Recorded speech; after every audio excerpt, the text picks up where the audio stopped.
अनिल शेतकरी मी विद्यार्थ्यांचा पालक आहे।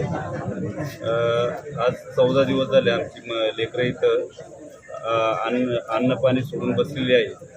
त्या शासनाने आणि प्रशासनाने जो काही या व्यवस्थेने JR काढले, परिपत्रक काढलं आमच्या मुलांच्या विरोधात की जे 30 वयापर्यंत होतं, आता ते आजच ते पत्र यांनी रद्द केलेले आहे। परंतु अजूनही आमच्या 12,500ची आमची लेकरांच्या मागण्या आहेत। आमच्या लेकरांमध्ये घुसखोरी करणारे बोगस आहे।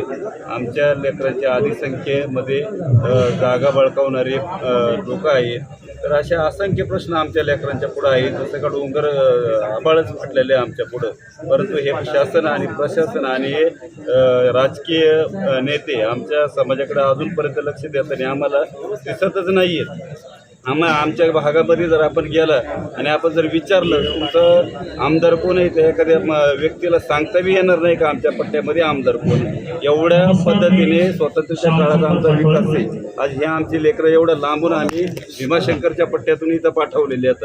जर अशा डोंगर भागातून भीमाशंकरच्या जंगलातून आमची लेकरं ह्या पट्ट्यामध्ये आम्ही इथं पाठवल्यात, ती लेकरं अशी झोपण्यासाठी आम्ही नव्हती पाठवली।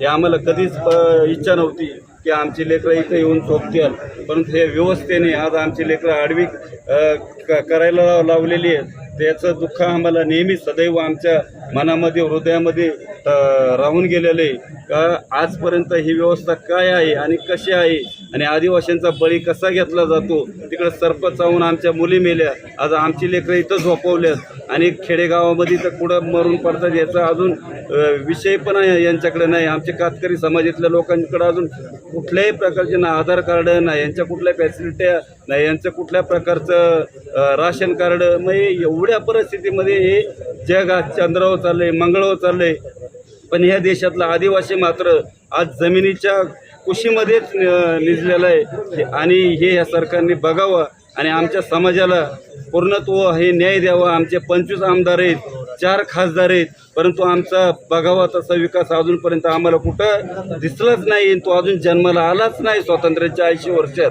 ही आमची दयनीय अवस्था, ही किमान सरकारने लाजून का होईना आदिवासींना काहीतरी द्यावा, एवढंच आम्हाला वाटतं।